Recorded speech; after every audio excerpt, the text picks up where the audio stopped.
My name is Patrick Long, and I'm graduating from the Data Marketing Communications program. I decided to pursue the online marketing communications program because it offered a unique opportunity and learning experience that I couldn't find anywhere else.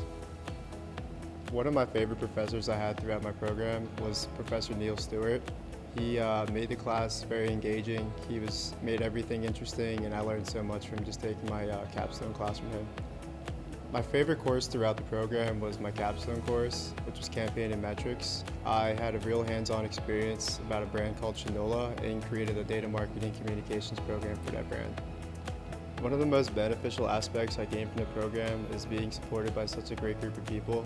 From the professors to my peers, I learned so much from working with all of them.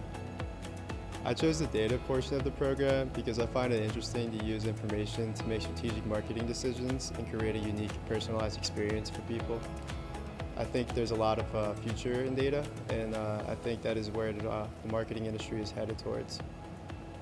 I really enjoyed my time here. I'm very grateful that I was able to take this opportunity because if you would have told me 10, 15 years ago that I was going to be earning 2 degrees, I would have never thought that. But West Virginia made it possible through the online marketing communications program.